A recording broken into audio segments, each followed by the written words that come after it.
Well, hello, hello. Welcome back to Ribbon Candy Hooking. It is great to see you. Look where I am, somewhere different yet again. Moving into the new house leaves me with this feeling of like unrest. It's a bit of a nomadic feeling. Where should I be? Where should I sit? And it occurred to me that when I sit in my breezeway, which is great, it's getting cold fast.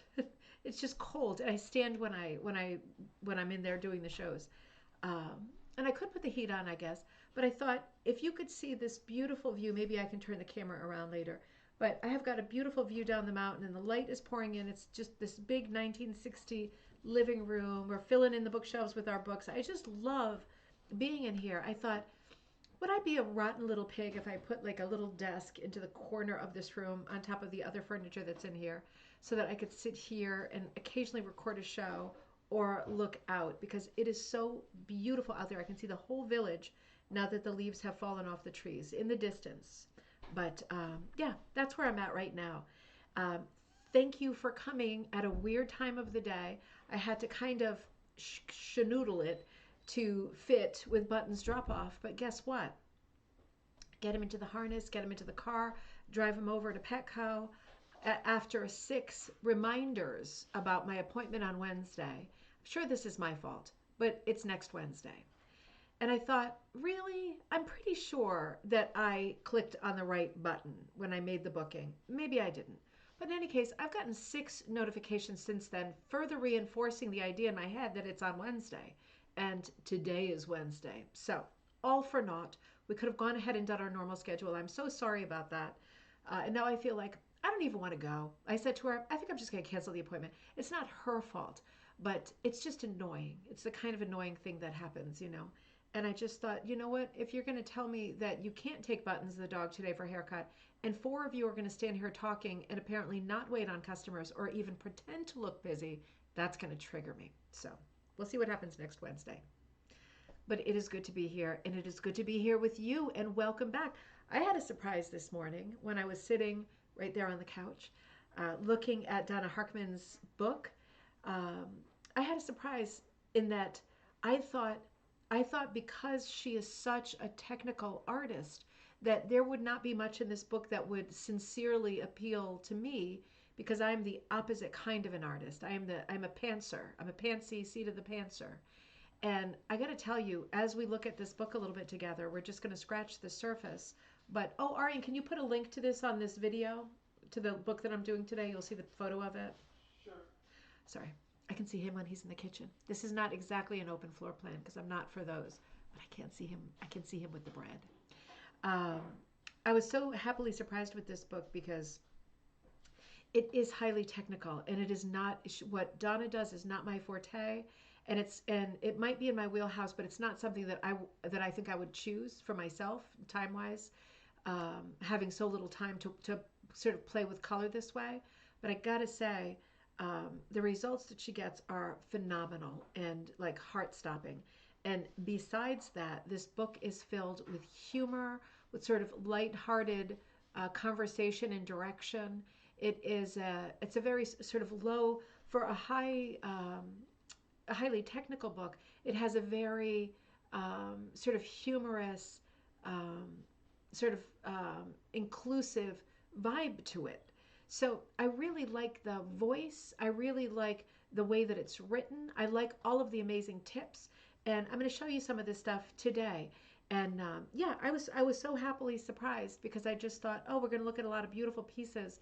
But for me, with stuff that's highly technical, because I'm not a technical worker, and it's not my favorite style, I always feel there's this weird invisible barrier. And in this case, once I got into the book and once I started to hear her voice through the text, it became a different experience. So I hope that you'll feel the same way. Welcome, everybody. Cheryl, great to see you. Coffee and book sounds great. It does, doesn't it? I wish I had a coffee. I just stopped at the coffee shop to get like those little sourdough pumpkins for Ted, and I got this sourdough apple thing, which I thought was a turnover, but it was actually apple on a bagel, which was great on a sourdough bagel. But it was so hard to eat. I just felt like, I mean, so far all my teeth are real, but I just felt like I couldn't bite into it, so I had to give it to you know who. Buttons the dog, and he was like, "Thank you for that fiasco at Petco. I will have the sourdough apple bagel after all." So he's very happy right now. Fat and sassy over there. Kirsten, great to see you. Happy Wednesday in Vermont. I bet it is beautiful there too. Shay, great to see you. I'm surprised to see you. I thought you would be busy right now. Great to see you. Happy windy Wednesday. So Shay and I went to the Fiber Festival this weekend, and thank God for her because you know, what is wrong with me? I took a bunch of cards of people who I was interested in shopping from again and interested in talking to about Tigger coming in as either vendors, teachers, or presenters. And just great local talent, which is just what I'm looking for. Great local talent that isn't like, that is interesting and works for rug hookers supply wise, but not people who are not universally known, right? That's exactly what I want is to find like these veins of gold, right? And tap into them. And sure enough, when I got home, I found a few cards, but I couldn't find most of the cards. Not in my pockets, not in my purse, you know. So luckily, Shay was able to brainstorm with me and say, "No, I think you're good. I think you got this one or this one or this one," and remind me of a couple other good options, which I really appreciate. Karen, great to see you. Good morning. Is it a lovely day in Black Forest, Colorado? I bet I mean, it just sounds like a box of chocolates, doesn't it? With dinner in the crock pot. Ah, oh, that sounds better than an apple bagel. Sounds very, very good. It's good to see you all, and I hope that you can see me okay. I'm in a weird thing right here. I'm gonna figure this out. I am gonna get that dang table, and I'm gonna set it up right here so that I can look out here. I'll show you the view at the end. It's been a busy day today before we get into the book. I was not feeling well since my personal barf party on Halloween night, and no, it wasn't candy, and no, it wasn't liquor. I don't know what was wrong, but I just maybe food poisoning or whatever. But it's been this lingering sense of sort of weakness trying to get my strength back, and it's been a few droopy days. But I got that Kindle thing, that Kindle Scribe thing, and I was able to do some sketching while reclining. I mean, what's better than that? And I got a lot of drawings out for the 2026 Spilling the Tea book, which is the patriotic themed book. So for Patreon members, I've made a post this morning. So heads up if you're a Patreon member and you haven't seen it yet. I made a post with some of the first designs for the Spilling the Tea book. This book is not necessarily, it's not like a patriotic rah rah rah kind of book. It's more like a let's tell stories from history that might be forgotten book that goes, stories that go back to the colonial period and the revolutionary period. So kind of ending at 1776. And in all of the stories that I'm choosing are adapted into patterns that I think are pretty universal patterns, not really specific patterns, but I'm trying to think of patterns of houses but make it into a tavern, or a basket but make it into something different. And a few that are specific, but I think still appealing and have sort of a wide audience. So I'm not trying to do things that are so specific that they're like illustrations for a book, because nobody would choose to hook them once you get the book. I want to put together a collection of patterns that celebrate the early years of the U.S. as a republic, and finally 1776 getting our independence. And I want to tell stories from that period that also happen to be beautiful patterns that are relatable and usable, and you're able to appreciate them in everyday life. So that has been the challenge. And so far this morning, a bunch of the first patterns that I put out have been taken, which is great. But you know what? If you woke up late, or you're not feeling well, or you're in a different time zone and you haven't checked yet, this is just the beginning. I'm going to put out at least 20 more patterns, and I'm going to put them first to Patreon members to say, thank you for your support with this channel, particularly now with the economy not doing very well, and ribbon candy hooking also likewise not doing very well. Everybody kind of abandons crafts when the economy is weak. So I really appreciate that money that comes in through Patreon. And without it, honestly, I would have just, honestly, it's just been a hard few months, right, with the moving and things changing and not having that many sales. I think I would have just said, I'm good with sitting on the couch. But I really appreciate Patreon members kicking in and helping with all of that supply stuff, because I still have, even when I'm working out of my house, I still have overhead and wholesale stuff to keep on paying. Uh-oh, guess who wants to come up and say hi? Well, let's bring him up. Come here, buddy. It is the person who escaped from, it is the fur person who escaped from Petco, and is now, and now has apple bagel inside his tummy and is now ready to do some relaxing. He's like, Oh, God, Mama, you put me in the car, and I was scared, and then we didn't do anything. And why you do that, Mama? it was such a mistake. I'm gonna see if there's a mobile groomer, maybe that'll come to him, and we have a little less panic. He gets so panicked, I'm afraid he's gonna have a heart attack while we're waiting for one of the girls to like, you know, bestow us with her attention and whatever. We just wait, wait for people. So yeah, let's see what happens. But he a good boy. He a good boy. He say, hey, I a good boy. I can be in the show for a few minutes. Just a few minutes. So look out for that if you're a Patreon member. And if you're interested in something from that book and you are a Patreon member or not, and you're thinking, I really would like to be a part of it. I can't do Patreon stuff right now. Things aren't good for me either. Just send me an email. I'm super flexible. I want everybody who wants to work on these projects to be able to work on these projects. I just throw things first to Patreon as a way of saying thank you because it seems like a good way to do that. So let me know if you're interested and we'll get going on that project. I got some great submissions over the weekend for the laundry line book. And I'm not anywhere near ready to poop that one out. So if you have ideas for the laundry line book, hooking with laundry or hooking with clothing, make sure I know that you're working on it because I won't start putting that book together until I feel like everyone who means to do it has said something. He can kind of see out the window from this seat. That's why he's transfixed by the view.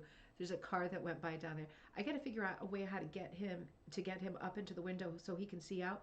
But you know how cat like even if I had the stairs going up for pets, you know how like cat beds and stuff. Cat beds are too high unless the stairs go really high, and there are no stairs that go as high as most cat beds. But yet the dog seats are super low. Like this little thing wouldn't even come over to the window. He wouldn't even get his eyes over the sill.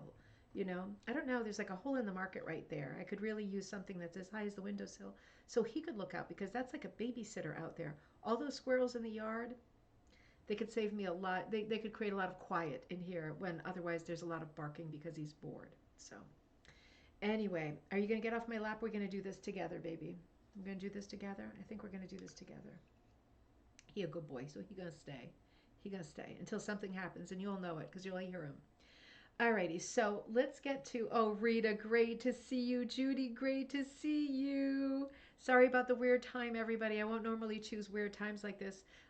Yesterday, the kids were off, of course. It was voting day, so we were all off doing different things yesterday. And Monday, I was just too sick to get another episode ready so quickly.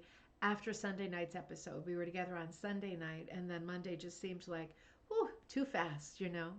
So let's do it, Buttons. He's going to stay there. He's not making life easy, but I'll eject him. I'm going to press the James Bond eject button, and he's going to go woo if it gets too difficult.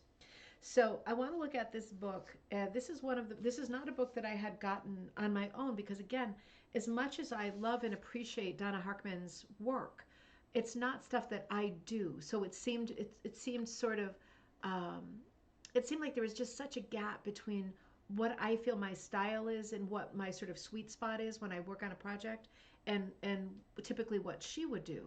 I felt like there was just this world between us and that it was kind of too hard to do a meet me in the middle kind of a thing.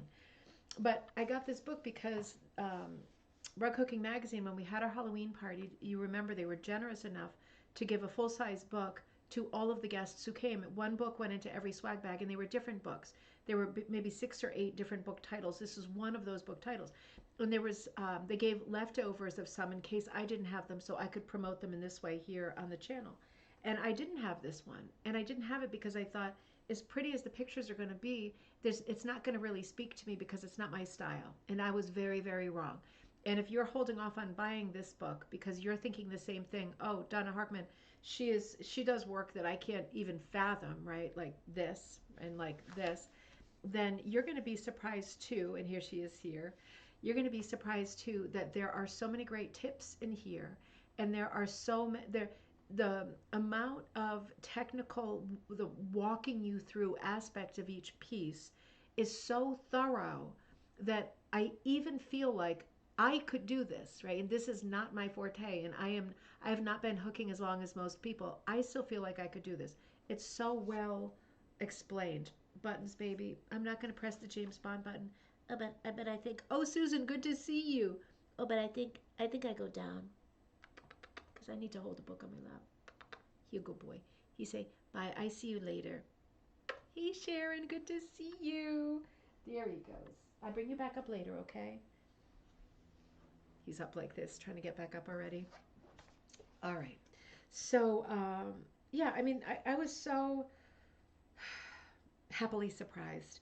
And besides the book being beautiful to look at in an artistic way, in a fine art way, it's also so cute and it's very friendly. It's very approachable. For example, when you open it, there's this little picture of this little sheepy, and there's lots of drawings through here. She's an extraordinary artist, like a fine, fine, fine artist.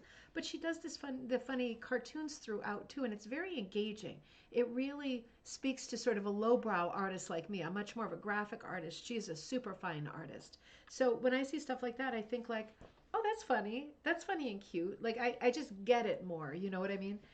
So I'm opening this book and I'll just tell you some of the sections. I have quite a few pictures for you in this too, but of course I'm holding back on a lot of the pictures. Um, I just love the layout of this book and I love the very personal voice of this book. It's not a book that's like, if you want to have a mid-tone, then you should. It's like a diary. Like it reads like a diary. It's really friendly and open. Lots of great pictures like this. It is about monochromatic rugs and duochromatic rugs, and color wise, well, I'll walk you through the different segments of it. So I don't want you to think there's anything wrong with your monitor, right? This is a monochromatic rug that you're looking at. Dave, great to see you. Dark and rainy in Toronto. Oh no, but you have your coffee. Michelle, great to see you. Welcome. I'm so happy to see you. So happy to know that you're there. Oh, you know what? Also, I've been putting together the Rose book. Michelle, you reminded me of that. I've been putting together the Rose book, and I can't believe how quickly it's going together. I put it on pause at the end of the summer because of solder and because I was moving. And now I have it out again because I planned for that to come out in December. There's no reason why it shouldn't. I got so much done last night from guess where? The couch with that tablet and everything open.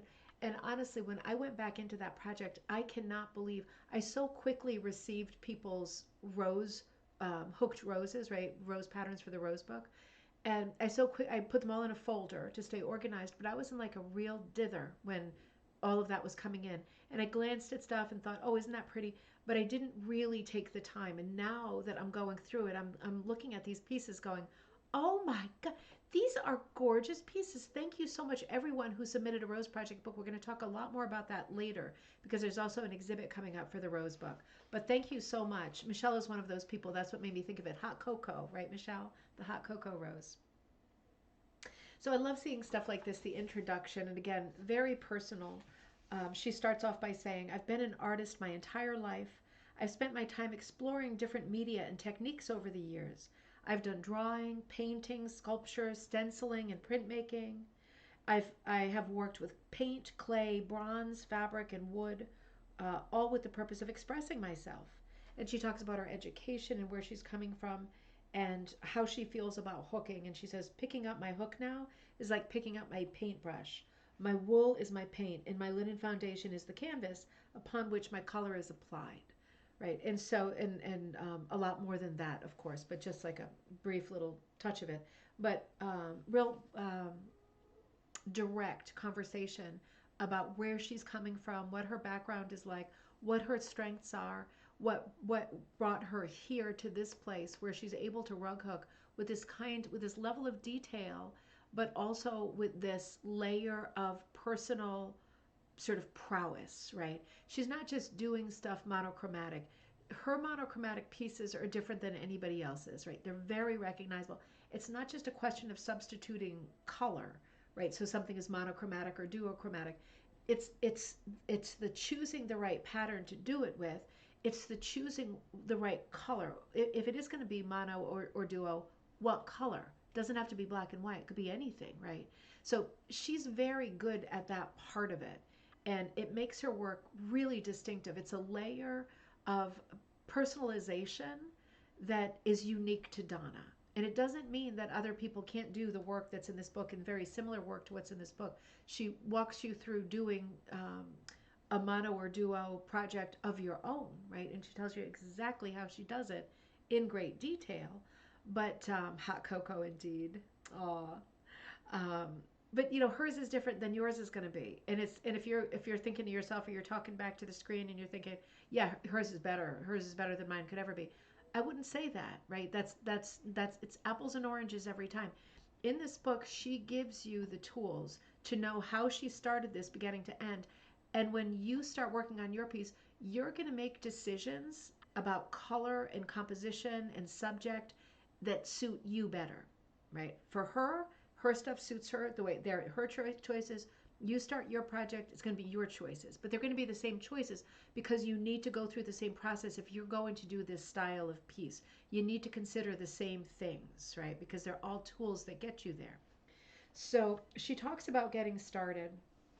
Beautiful pictures in here too, of subjects, and obviously wool here, right? When you're working mono or duo, you need a lot of that tone, right? A lot of that color family in different intensities, different sort of light to dark values, but also different intensities, different saturation, right? Because a color just doesn't go dark to light. It goes saturated to or transparent to opaque, right? And that stuff can be done in rug hooking as well. So there's lots of angles to think about. The more technical you want your finished piece to end up, the more you're going to pay attention to every word of this book. And if you're thinking, well, it's just really the color plan, I'm interested in doing something with that kind of a color plan, I'd like to do one piece like that, just try and see, then you're going to use parts of this book, but not all of this book. Luckily, all of this book exists. So if you decide to return to it sometime in the future and you think, that thing she was talking about in the middle, I didn't use that for my monochromatic project, but I think I'm going to use it for a different project. There's so many tips in here that you could easily do that. She talks first about selecting your source. So this is your inspiration. What do you want to do? Is it going to be a family photo? Is it going to be a person? This is Susan B. Anthony here.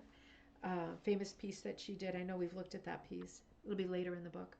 But what do you want to do? You want to do a landscape? You want to do a seascape? You want to do a fantasy piece, right? She does a lot of steampunk.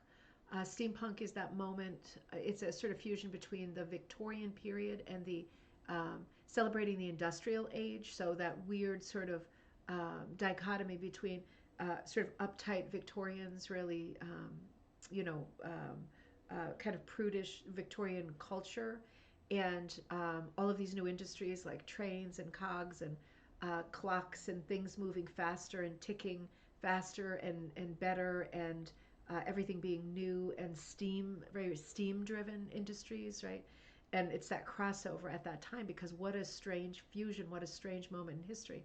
And taking it to steampunk is taking that moment in history, like the British Industrial Revolution, to an extreme by bringing out things like clockwork and parts of machines that didn't exist before, infusing them with Victorian culture and costume in everyday life. It's like a movement. It's like a costume movement, and a lot of painters do steampunk pieces. All of these cogs you're seeing in the book represent like her interest and in steampunk, and all of the work that she's done that falls into that category, right? It's a very specific thing. But she talks about what your inspiration might be, and for her, it's often her family photos. Look at this beautiful photo of, I think that is she and her mom. Beautiful mom, isn't it? I just love this photo also with the plaid shirt and just the mom's body language, right? The sort of casual, familiar relationship and body language between the mom and the daughter. So beautiful. So first you have to find your inspiration. So what is your source going to be? In other words, what's the subject going to be? And that takes time, and that takes inspiration, right? You need to be struck by lightning for that to happen. It's not, if you're doing something in this style of Donna, I don't think that you could say, oh, let me check the closet and see what patterns I have left over. I've got so many patterns. I don't need to do anything new. I don't know that you could just pick up any pattern and infuse it with this kind of style. Color-wise, it will work, right? Because this is a technique. But in terms of the vibe that it gives off, um, it probably will be successful on many levels. But if you're going for the magic, the je ne sais quoi that Donna does, I feel like it's a given that you need to do either an original work or a work that you love that pattern so much that the pattern is already magic to you, right? Um, and I don't think you can rush that part of it. I do think it has to be like divine, right, intervention that says to you, yeah, that's the subject for me. That's where my heart is at right now. That's the subject. And then in the next chapter, chapter 2, she starts talking about the pattern. What are you going to do for the pattern? So you already have your subject. What else do you want to put into the pattern? This is something we talk about every time we have a design class. I have to plan another design class. By the way, I only have one person signed up for the multi-strand braiding class, and I have constantly been forgetting to talk about it. So I need to make a decision about that because that's coming up. I don't know if anyone was interested in that, but I do need to put out another design class too. Anyway, ADHD thoughts while we're live, right? As usual. So when you what are you growling at, baby? When you're thinking about when you've got your inspiration, and the next thing you're thinking is, what'll my pattern look like? There are a lot of things to consider, right? I love this spread too because she's got her drawing for Susan B. Anthony, and she's got women's voices, women's right to vote. She's got the drawing that she did. You can see, and I love this guy over here too. This is like a cute Elizabethan lamb. See what I mean? Like the combination of styles that are in here. These sketches are all so alluring, right? So attractive. So with a piece like Susan, right, she knew she wanted to do Susan, so the photograph part was easy, right? You can just peel the way Susan looks out of a known photograph. But then all of the other parts, this if you're going to do a large and complicated piece as Donna does, there has to be more storytelling, right? But there doesn't have to be, but in this case, she wants there to be because she wants to tell the story of women's vote. She wants to tell the history story, right? So it's not a portrait; it's a full story. So she's got some of her story going on down there. She's got a beautiful frame on it. She's got a lot of text on it. And luckily, she talks in this book about the text. So, do you need to shy away, right? If you feel like you are not a super technical person or a super experienced person, but you have a great, the beginning of this is all set, right? You ticked the first boxes. I would like to do like a monochromatic work. Number one, tick. I would like to do something that's really special to me, and I know what I want it to be about. Tick. And now you're onto your pattern, right? You've already blown over two speed bumps. You might as well keep going. What do you want to put into the pattern? Do you want it to complete the story you want to tell? Does it need to have text? Does it need to have more pictures layered in, like Susan B. Anthony with the women underneath standing in a line, right? And if so, you're gonna have to put those together with the mindset of doing a collage, right? And that is something that she walks you through in this book too.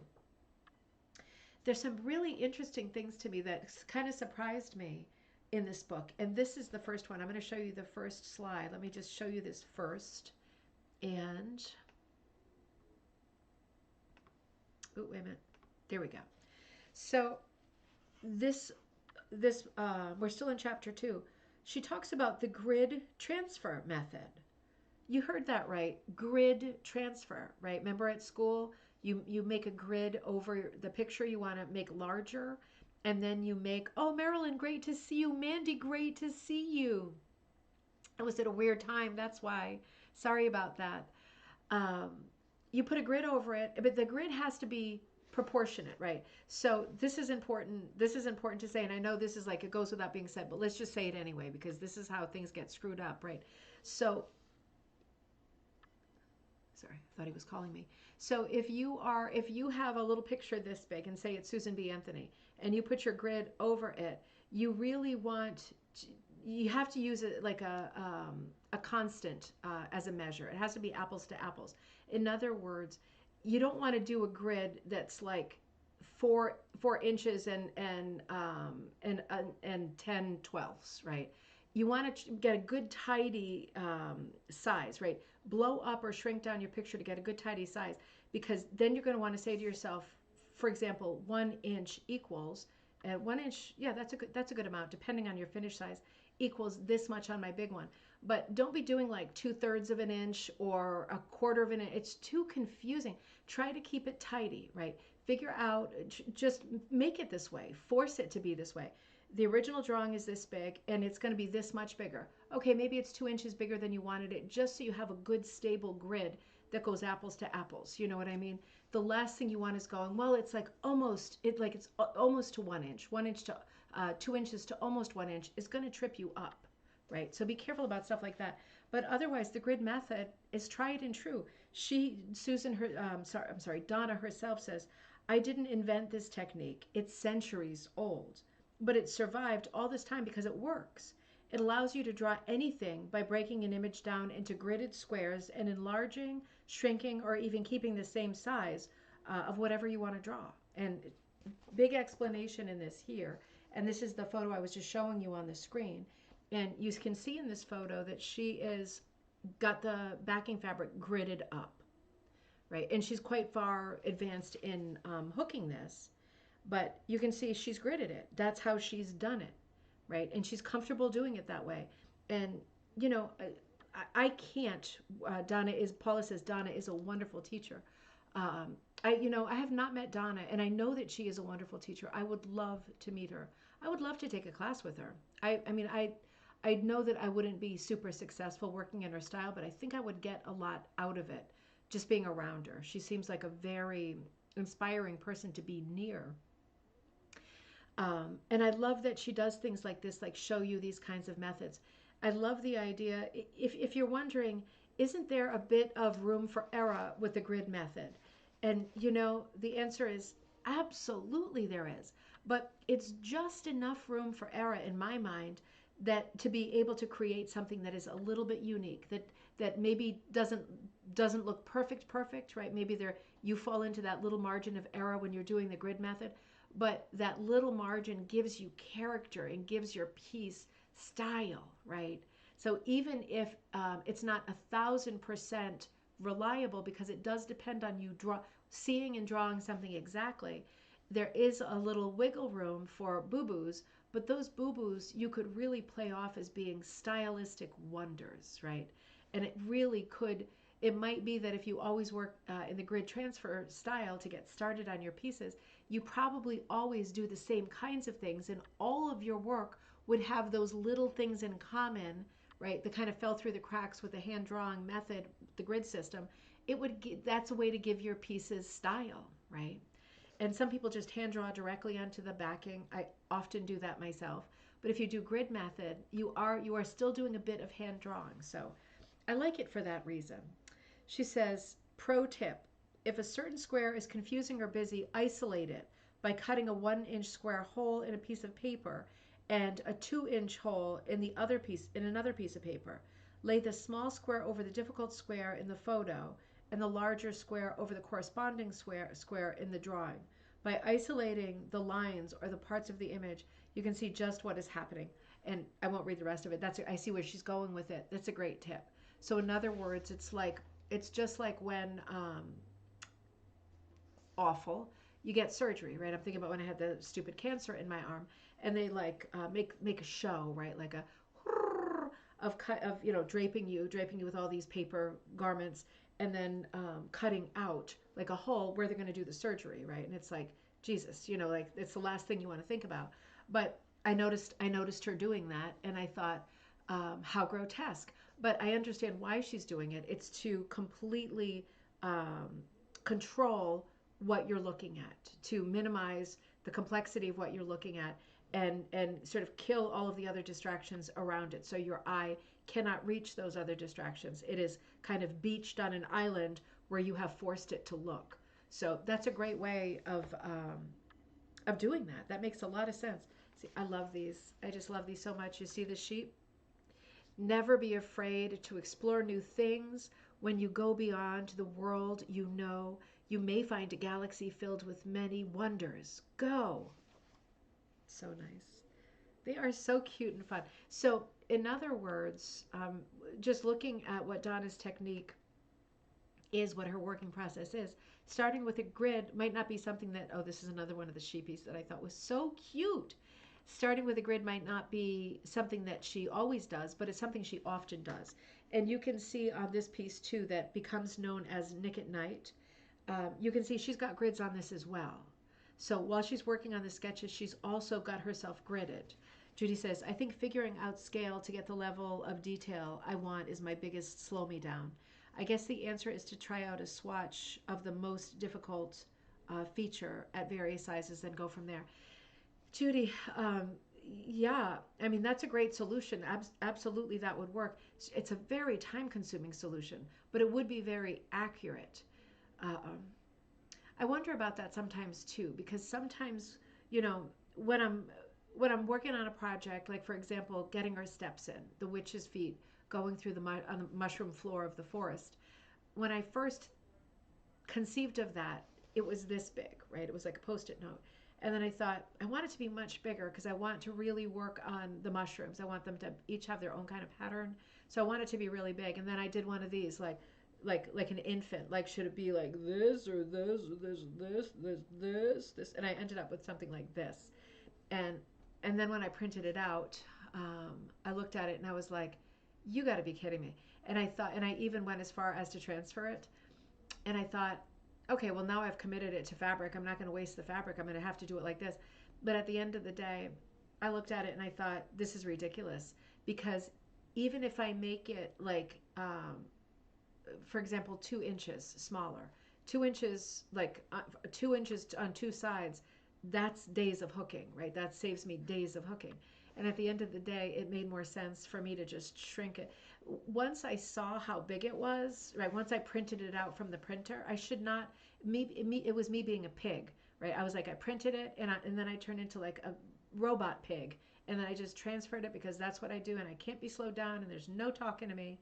And I transferred it and then I was like, oh, uh-oh. And then I felt really slow and lazy. And I just felt like, no, I'm never going to get that done. And then I shot into high gear again and just said, forget it, I'm reprinting it a little bit smaller because I thought it's going to save me so much time. But if I had just been a normal person, when I printed it out in the first time, I would have said, that's insane. Like, that's insane. Am I using it as a bedspread or am I making like a little, hooked piece for the wall? Like, really? And where would I even put it once it's hooked, right? Like, are we watching movies on it or, is it hanging up in my house?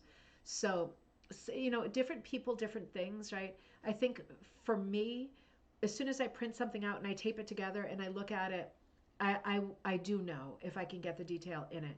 But when I'm looking at a picture of it on my phone or one of my original sketches, it's impossible for me to know how big that has to be because weirdly, some of my simplest pieces, simplest lines have become my biggest pieces because as soon as I printed them out, I thought, oh, if it was a little bit bigger, this could, for example, be like a ripped primitive or something like that. So it's like supersize me, right? It's like it's not just like a normal size. It's like let's do a supersize size.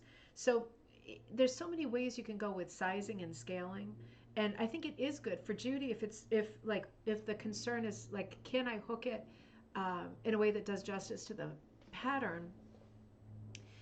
Maybe doing a bit of a sample is the thing. And if you're someone who does more like primitive stuff, you like me, you might just be able to look at it and say, "Yeah, I think this is going to work." I usually work in like a 5 or a 6. Maybe this time I'm going to work in an 8, right? I think it's going to be okay. But if you can't do that, and you have the time, doing a sample of it is a great idea. That is a scientific experiment, a controlled experiment, and you will know for sure if it's going to work or not if you take those steps. It's good to know what all the choices are, isn't it? That's the thing is never feeling like there's only one way to do stuff. Because when there's only one way to do stuff, life becomes very narrow, and you are sort of doing backflips to try to stay in that space where you do this and then you do this and then you do this. When at the end of the day, something like hooking is so fluid and it's so abstract, we all hit it from different angles. We all feel differently about technical versus um, graphic and creative, loose. And if we don't kind of work the way that we feel, at least for that one piece, then the piece isn't going to come out that good, you know? I mean, at the end of the day, if you are trying to do like a Donna Hrkman type of a piece, but you're a primitive person and you're kind of sticking with your usual size and you plan to hook it primitive, it is going to look different than Donna's because Donna's a much finer cut. I haven't seen what cut she normally does yet. We probably see that in a second, but it will come out different for sure, right? Like, of course it will. So, all of these things need consideration, but the first thing that you need to put in the front of your mind is you have to work according to how you like working. If you only like working with a certain kind of a cut or a certain kind of a tool in your hand, then you have to honor that because if you're trying something new and going outside your comfort zone on the same project, I hate to say it, but it like the odds are stacked against you, right? You want to keep the things that are the most important to you, and then you just build on them by trying different techniques and different styles, right? Susan says, I will take a new piece. I'm starting out on a small selection test drive. Excellent idea. Yeah, that it is a good idea. Why not, right? It's like sample stitching wovens and prints to see how they come out. The only way to do it is to hook them a little bit and to see how they come out. I just did a video on that with the striped pantyhose, if you saw that. So that was one of the grid, right? The grid thing and isolating within the grid so that you're really focused on that one square. What's going, because the lines in that one square become an abstraction, right? It's just lines. Maybe you recognize an eyeball or a fingertip, but at the end of the day, one square is going to be pretty abstract. So the lines cease to make literal sense. And that's actually a good thing because you're not focused on connecting the dots to make a picture. You're focused on the position of the lines, right? And that's what you want because transferring something through the grid method is 100% technical, right? Except for that little margin of error, right? Where you're doing the drawing with your hand and your eye. Patricia, good afternoon. Just back from raking the leaves. Raking the leaves. Is it a windy day there too? That's one of my favorite expressions, raking the leaves on a windy day. I think that's a metaphor for life. I hope that you caught them and got them in bags or got them somewhere else, right? So she goes on from talking about coming up with your idea and figuring, your transfer technique to, and all of this is very hands-on at this point, right? This is all stuff that you can do at your desk, right? This is not stuff that you even have to be printing stuff out and blowing stuff up, right? This is stuff you have your image and you're just gridding it. So far, we are very, very basic, right? Brass tacks so far. Chapter 3, she talks about, it's called A Few Words About Lettering. And this really is a great chapter. And I love the way that she's presented this because she gives another great tip in this chapter. She says, over here, write the words on paper first, then cut the words apart and arrange them as you like. And you see the text she's got for the Winnie the Pooh. And down here, you see, sorry, I'm in reverse here, over here, she's got the words spaced out differently. And if the words are not cut out and you're not experimenting with them that way, then you might do one of mine and end up putting them right on the backing and then getting out a different color Sharpie and redoing it, realizing they're still not good. It could go on forever, right? It could go on forever that way. 4 or 5 different colors of Sharpie with your letters. I can't recommend it. I can't say I haven't done that and that I won't do that again, but I can't recommend it. Makes life very difficult. This whole chapter, cursive typeface, simple typeface, choice is yours, right? She talks a whole chapter about what kind of text you would want to do and how to space it out. Spacing out text works the same as punctuation does. If it is not staggered right, then the words flow into each other and they become illegible or just hard to read. If you're putting text into your hooked piece, chances are it's some kind of snappy or meaningful text and it should roll off the tongue. And if it doesn't roll off the tongue because it is visually difficult to look at, that's a technical failure, right? That doesn't mean you're a bad hooker. It means you might be a bad planner. So that whole chapter helps you with that. That's a huge thing to think about. She's not saying don't do cursive. She's saying you have to plan, and this is how you do it. Marilyn says, I always seem to change everything with different color Sharpies. Me too. And I think that's a really healthy thing. I think that's a good thing. It shows confidence and it shows flexibility. With text, it becomes so confusing because the letters, right, they just start to fall into each other. And when I do too much with overwriting text right onto my backing fabric, it makes me not want to go near the piece because just looking at it makes me feel motion sick. Everybody's different, of course, but I think changing lines and drawing over your drawing is a very healthy thing. But I think the technical part of the letters being so different, they work differently than everything else. That has to be really clear to you when you finally do sit down to hook. And her fourth chapter is about the wool. So she's talking about dyeing for monochromatic rugs. And this whole chapter is about dyeing, right? So you can buy ombre colors, you can dye your own colors. Um, but that's what she's telling you about in that chapter, how one does that, right? If you are choosing colors, um, which colors you're going to choose, right? That comes next. So here's Nick at Night. I think I have this also in the slideshow. I think it's probably the next slide. I think this is one of her three handsome sons here. Nick at Night, and this is his favorite color, the blue, right? Making the point that a monochromatic piece does not have to be black and white. This is blue and white, but it still shows as complete a range of tones and values of the blue to the white as it would if it was a black and white piece, right? We're all very familiar with black and white. Maybe you watched black and white TV. I know I did when I was little. Maybe you still watch black and white movies. My Kindle only works in black and white. I'm used to looking at black and white. But any color that you can name has the same range as black and white, even yellow, even beige, even cream, even vanilla. It's just the color shifts are less distinct because the color is light, right? And that becomes a eyesight thing, right? What can your eye see? Super, super, super light colors, they're harder to see, right? So a whole conversation about color. The next chapter is about, hold on, let me just see. Oh gosh, I was going to say, what's on the next slide? This kit is in many of these pictures in the book, and what a little cutie. I love it when people put their pets and stuff in their books. You just saw buttons here on my lap. I love to see, I love to know that people love their pets and think they're funny and want to share pictures of them like this because they are funny. And this is adorable and familiar, right? Many of us can relate to that. Marilyn says, I haven't tried letters yet. So many tips on letters. And letters, I think if the letters are planned well, then you don't expect to have problems.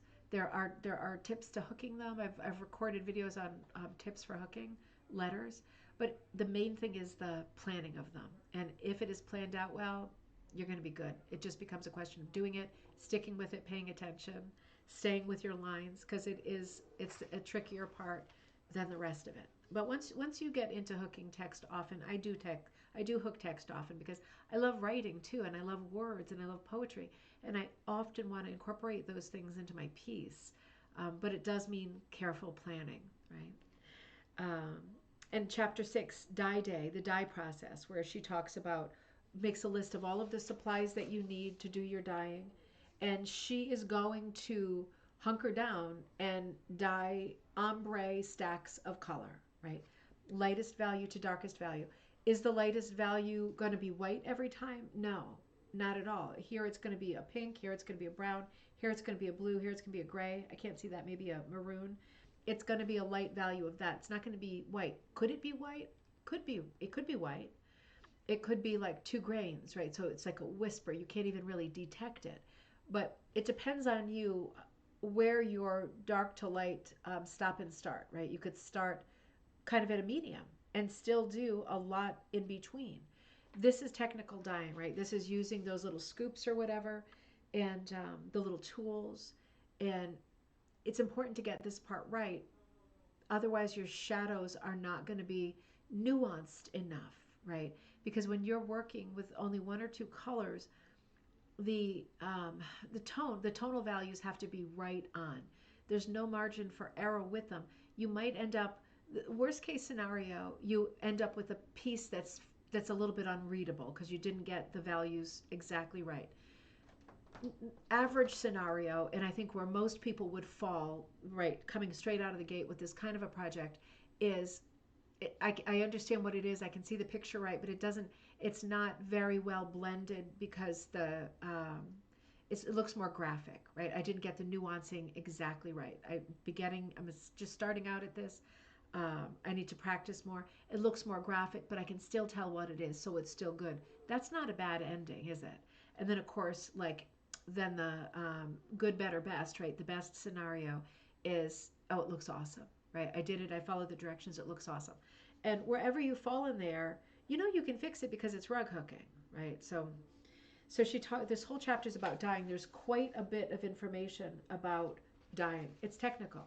So if you are a person who dyes, this is going to be good for you. Otherwise, you can buy wool that is already ombre dyed. So you have all of those colors ready to go. Chapter 7 is my pattern and wool are ready. What now? So she talks about what to do at this point. You're transferring your piece, and she's gridding it. And I think I have this one here too, onto the backing, and she's ready to go. So it's time, right? It's oh, I liked this. I put this photo, and this is on the page I'm looking at too, with little Kit. This looks like to me like a serving dish. You know what I mean? Like one of those like Lazy Susan carousels. I like how she's using it this way. I have some of these from the 70s. I like the idea of putting the different values into the different holders, right? That's really smart. Just keeping them separated, because sometimes if they're separated or they're like in a Ziploc bag, you hold up two bags and you're like, okay, they're separated, but I still can't tell which one is darker, which one's lighter. You definitely need to have good light. And I think if they're sitting out like this and you're pretty diligent about putting them back, not letting them, fall on the floor or whatever, not getting them tangled up and not fixing them, just try to keep them pretty well separated, but in order.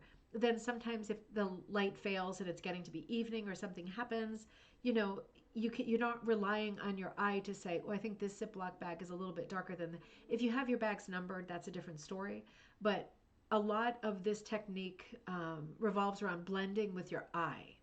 So even though you're looking at these are different colors. They're not just different values. These are different colors. The one at the bottom is a very kind of terracotta clay brown, and then on the right more of a chocolate brown, and then at about 2 o'clock it's more like a toffee brown, like a yellowy brown.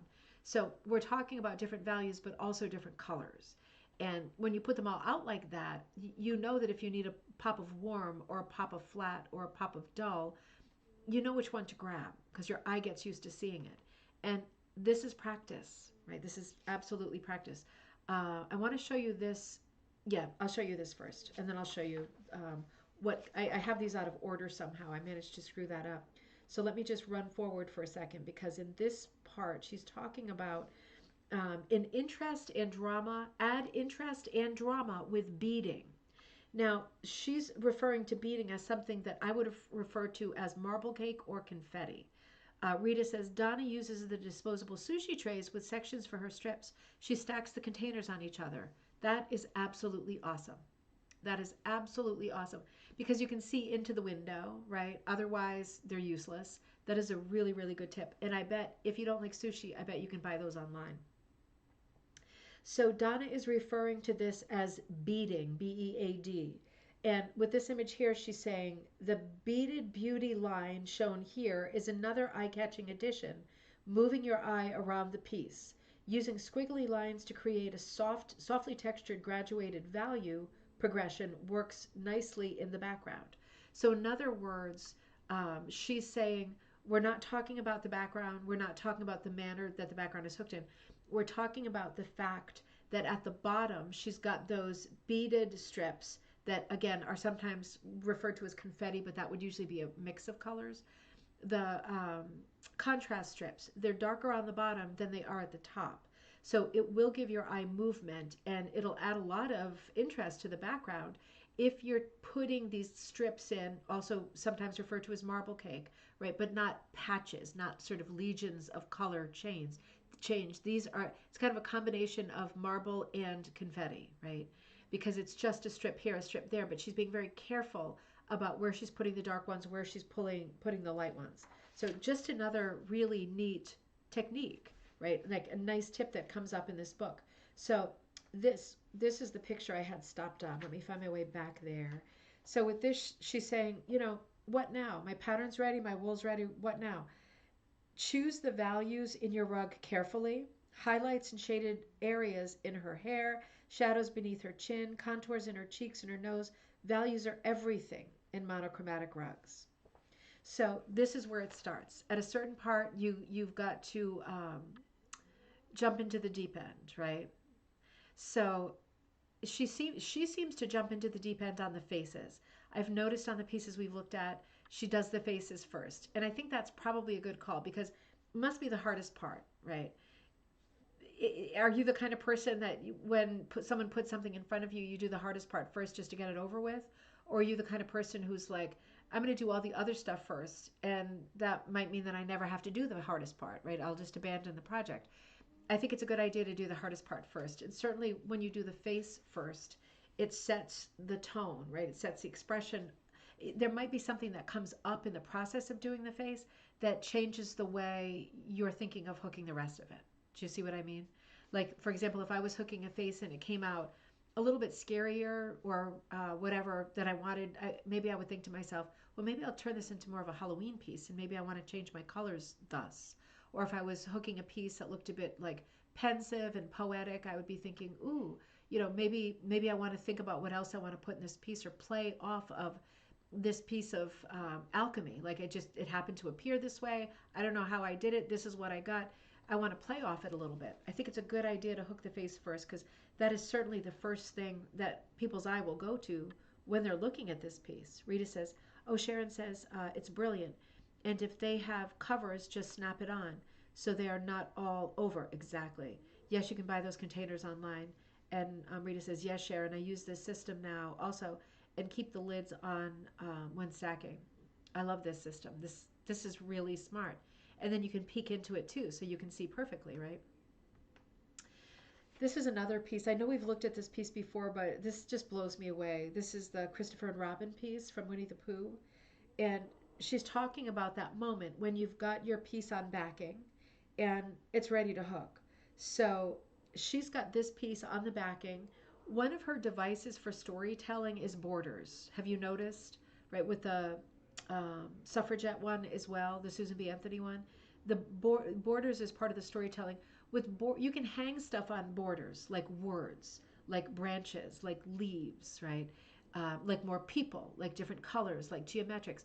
You can hang stuff at borders. Borders are a vehicle to get you there. So adding borders is a great way to connect the picture with, in this case, the text. And you can see there's two different scale of text, two different um, text areas. So she talks about, when you're sitting here at this point, what are your next thoughts? What are your next moves? What you need to think about to be able to get started. Because once you get started, you're going to get momentum. But you need to think about all the chapters in this book as you approach because remember Nick at Night was done in the blues, this one being done in the browns goes so well. It's like a sepia photograph, but also those soft browns, right? They're very, very tactile, very woodsy, many associations to Pooh Bear, right? And to the olden days. So just a beautiful warm color of brown was an absolutely perfect choice.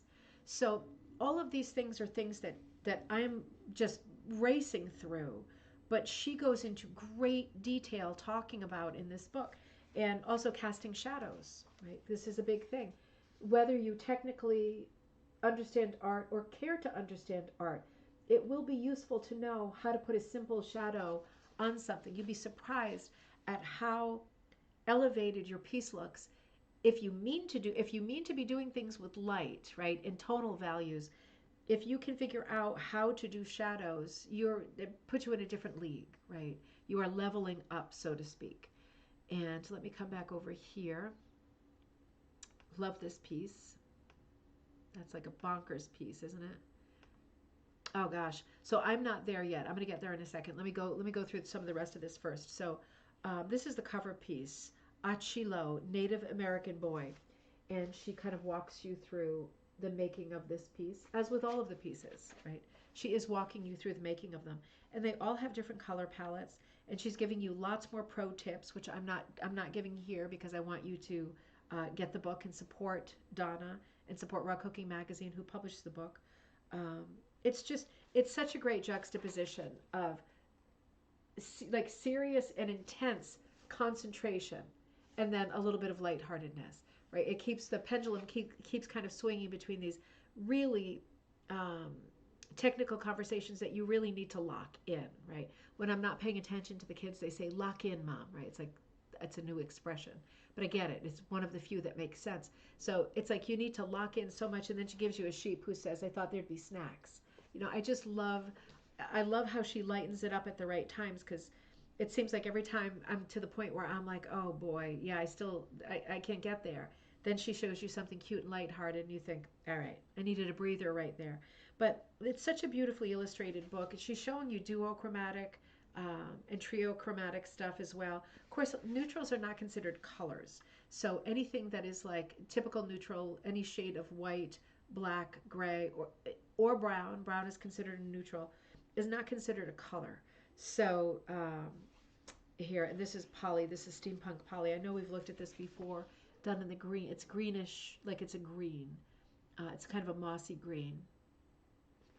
Absolutely amazing. I'm skipping a lot of the pieces in this book so that you can look later and enjoy. And she talks about Nick at Night. She talks about layers upon layers in regard to Nick at Night because there are many layers. It's a cityscape, right? Oh, Catherine, great to see you. Happy autumn. I love all those hearts and those autumn colors. It's great to see you. And she's got one here that I haven't seen before, The Heart and Soul of the Barn. I'll just flash you this one. This is absolutely beautiful. Very different, right? Very different. That's not an extreme portrait. That's very different. That's much more architectural. And then I'll flash you this one too because it's just beautiful. The photo that I showed earlier of her and her mom. And you see in the drawing here how she's gridded it.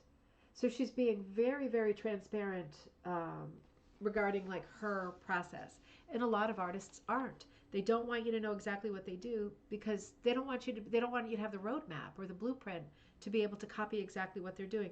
She's not doing that. This book is about helping you to do this technique and giving you all the tools to do it because she's very successful at doing it herself.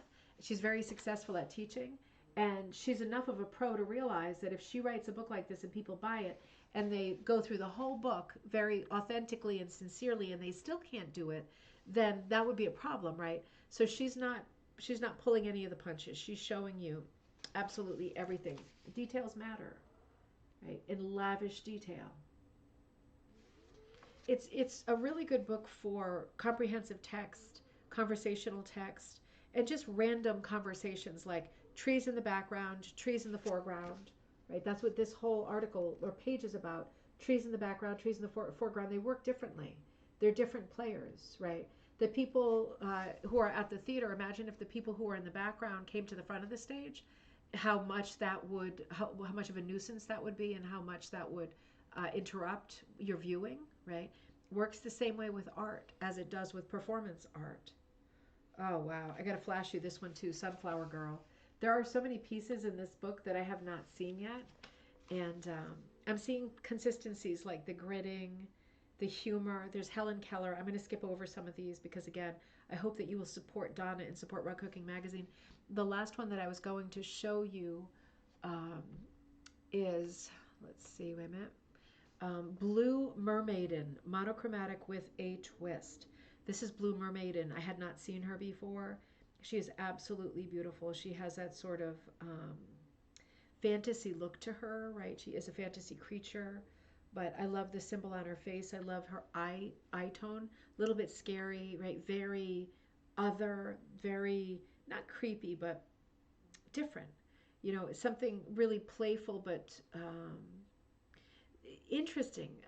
It's all fantasy, isn't it? Just the use of orange with the seahorses, with the little, what is that thing called, starfish, and then with her eyes sharing that color palette between those things really makes her otherworldly. Thank you, Judy. That's what I was going for. Something like that. Perfect. Otherworldly.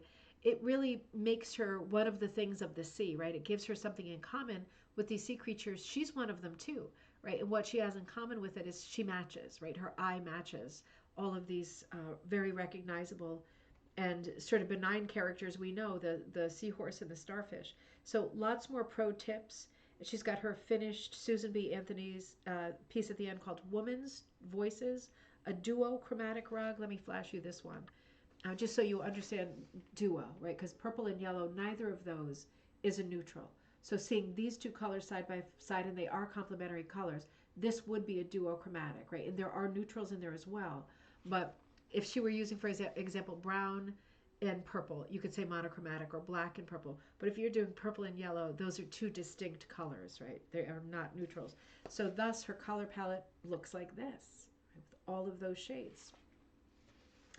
And if you are a technical worker, you're gonna love this book, because there's a lot of challenges in here for you. The more technical your mind works, the more I think you would lock into these things and go, "Ooh, how fun would it be to do the spectacle or to do the monocle?" Right, where I'd go, "Oh my God, how am I going to do the monocle?" Right, this book would help a lot with that. But if you're already a technical person, you look at that and you think, "Ooh, I can't wait to get to that fun part," right? If you really like fun and you get to the end of this book, you could do the non-chromatic fish, which looks like this. Um, it is white upon white, stars upon stars, absolutely beautiful, uh, compelling to look at. But that is taking this conversation to its final eventuality, parking it there at one color, and that color is no color, is white, right? So a sort of absence of color. Really interesting. And then she does her Wright brothers, and she wraps it up, and says, "This is not a hook. It's a magic wand, and it's a picture of her rug hook." And that's how she regards it. And she's got a cool kind of steampunk thing going on here. I have to show you her costume. Just love this. This is the cover of one of the Celebration magazines, and this is one of her steampunk pieces here. But you see, it's been transformed into a Halloween costume. Do you see that? How funny is that? I've seen people do that with the Mona Lisa, where they cut the face off for a Halloween costume and then poke it through. That, oh, you know what? It's not a Halloween costume. She's just holding it up. I'm such an idiot. I'm such an idiot. I was having the Mona Lisa thing. I thought that she like printed it and poked her face through, because it's totally life size. Okay, come back. Come back.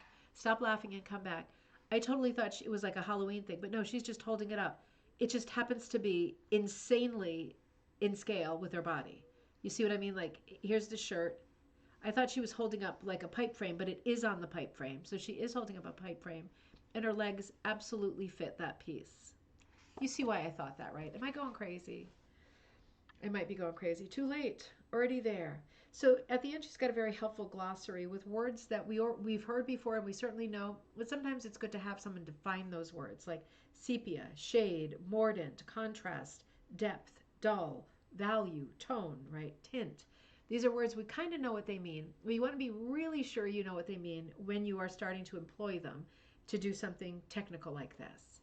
So lots of help with everything, even vocabulary. This is an absolutely beautiful book, 112 pages, put out by Rug Cooking Magazine. If Ariane had time, there's a link to this book in this video. You can find this book anywhere at this point. I'll see all my mistakes now.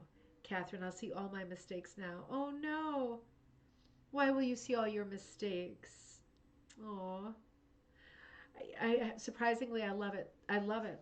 I'm very happy that they sent it. I'm very happy that I have it. I'm going to spend a lot more time with this book. I really like her. I love her vision. I love her work. And I feel like with this book, I know that I can't do what Donna does, but I feel like with this book, I could do part of what Donna does, and I could do it in my style. And having this much information and this many tips in one book is a super good start, right?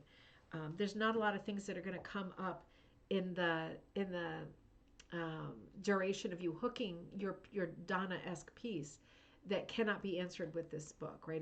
There's only so many questions that can come up. If you're hooking your piece and then you start having a question like what are the ends of shoelaces, those plastic things, how are those made? Well, that is not going to be in this book. But if it's something to do with shading and tint and tone and value and color and dyeing and planning and gridding and hooking, it will be in this book. So yeah, if you can just lock in, read it, absorb it, give it a shot. I think you would really love looking at this as a picture book, reading it just for fun, right? For inspiration and fun. Very easy to relate to, just beautifully done. It's a fabulous book. Fabulous. So Donna Hrkman, Shades, Tints, Tones, Values, How to hook a monochromatic rug. What day is it? Um, oh, there goes my hook. It is um, it is Wednesday, so I will be with you again on Friday. Yeah, yeah, it did, didn't it? I mean, it gives me a great idea for a future Halloween costume, right? Um, could be really fun, actually. That'd be really fun. Um, I like that. So I will be with you on Friday. I'll probably do it. Look at another book on Friday. I don't think we're ready for gallery night yet. I think we did it maybe 2 or 3 weeks ago. So maybe we'll hold one more week on that. We'll do one of the other books that I got from Rug Cooking Magazine. Buttons, you gonna come up and say? You gonna say? You gonna? Oh, yeah, yeah, yeah. I come, I come, I come back. I come back. I hear, I hear, I hear. I can't say bye. Oh, wait a minute. Let me see. Sharon is asking a question. Hold on, Buttons. Hold on, baby. Let's see. Took my glasses off too soon. Sharon says, "What a nice book, right?" Catherine says, "I have that book somewhere." Yeah, it is really a nice book. It's one of the more recent ones from. It must be. Is it last year? From Rug Cooking Magazine. Let's see. 2022. So it was 3 years ago. Okay, I didn't realize it was that far back. Guess I've been asleep at the wheel for a while. Um, what was I going to say? Yeah, for those of you who came to the Halloween party, if you got that book, I hope that you were really happy with it. I did notice that some of the people who were brand new hookers, lift them up so you can see them better. Some of you who are brand new hookers who got that said, "Oh, I'd like to switch with someone because it's a bit too technical." And I really did understand that because if you're brand new and you came to that party and you're pulling your first loops, it's not the best choice, right, for your free book. It's maybe better. There were a lot of primitive books that were going around too. So I saw a lot of people doing swapsies because some people had gotten books that were sort of more primitive, but they already had the book, but they didn't have this book. It was a newer title. So I think that worked out really well. Anyway, if you got that as your gift at the Halloween party, I hope that you've been loving it. And I'm so happy that I finally took the time to look at it. And I will look at another one. We'll look at another one together on Friday. I will super look forward to that. If you are a Patreon supporter, get in there and see if you like any of the patterns that I'm looking to have hooked. And um, and I'm going to work on some more things for it. I'm working on the rose book, working on some more patterns quickly so that we can get going on that Spill in the Tea book and get that out in 2026. And you can see why I meant to get him a haircut today. The fact that it was the wrong date. And I'm going to have to take responsibility for it because I'm sure they were right. But I swear, I looked at my calendar like I look at my calendar 10 times before I plan anything, even a pet appointment. I look at it so many times because I don't trust myself. I find it amazing that I know I looked at my calendar again and again and again, that I still had the day wrong. But in any case, this one was able to escape without a haircut. So he lives to be a pig dog for another day. We will see you on Friday. I hope you have a great week before then. If you're looking for me, ribboncandyhooking@gmail.com. And if you're looking for a specific project or to jump in somewhere with something that we're working on, Magpie Times or one of the upcoming books, just send me an email. I always want to hear from you. Even if you are a beginner or you've been out of the game for a while and you feel like you're not good or you're not worthy or whatever, send me an email. We will find something great for you to work on. And otherwise, I will see you all on Friday at 7 p.m.